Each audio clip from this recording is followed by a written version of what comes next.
নমস্কার প্রিয় দর্শক বন্ধু, কেমন আছেন? আশা করি সবাই ভালো আছেন।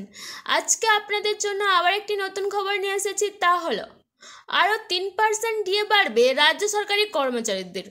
ভাড়া কমল কেন্দ্রের সঙ্গে রাজ্যের, কবে থেকে চলুন জেনে নিই।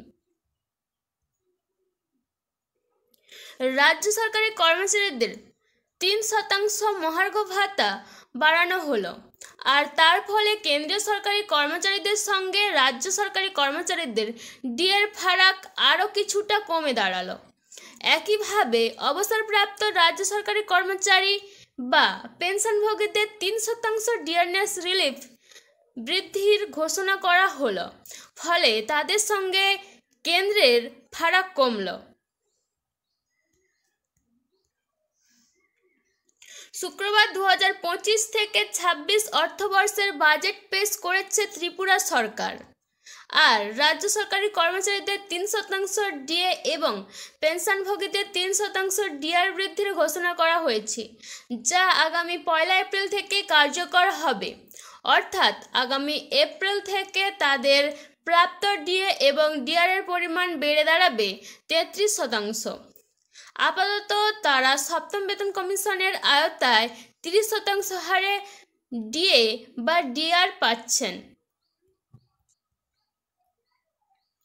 আর সেই ঘোষণার ফলে কেন্দ্রীয় সরকারি কর্মচারীদের সঙ্গে ত্রিপুরার রাজ্য সরকারি কর্মচারীদের ডিএর ভাড়া কমে দাঁড়ালো 20%। কারণ কেন্দ্রীয় সরকারি কর্মচারীরা এখন সপ্তম বেতন কমিশনের আওতায় 53% হারে ডিএ পাচ্ছেন, যদিও 2025 সালের জানুয়ারি থেকে কেন্দ্রীয় সরকারি কর্মচারীদের আরও এক দফায় ডিএ বৃদ্ধি পাওয়ার কথা আছে।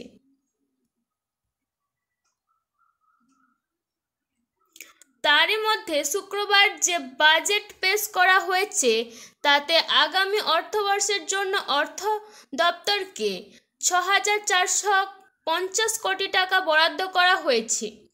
স্বাস্থ্য দপ্তর পাচ্ছেন 599 কোটি টাকা।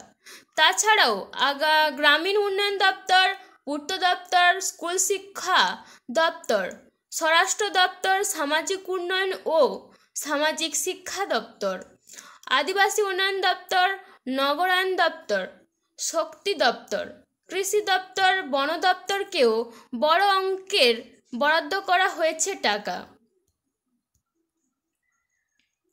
তারই মধ্যে রাজ্য সরকারের তরফে দাবি করা হয়েছে রাজ্যের উপরে 21,878.26 কোটি টাকা ঋণের বোঝা আছে, আর সেটার অর্ধেকের বেশি রেখে দিয়েছে বাম সরকার।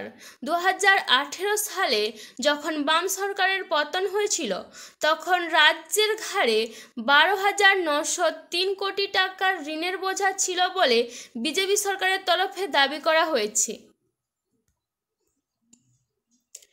তো বন্ধুরা, আমার ভিডিওটি ভালো লেগে থাকলে ভিডিওটি লাইক, শেয়ার এবং সাবস্ক্রাইব করতে ভুলবেন না। নমস্কার।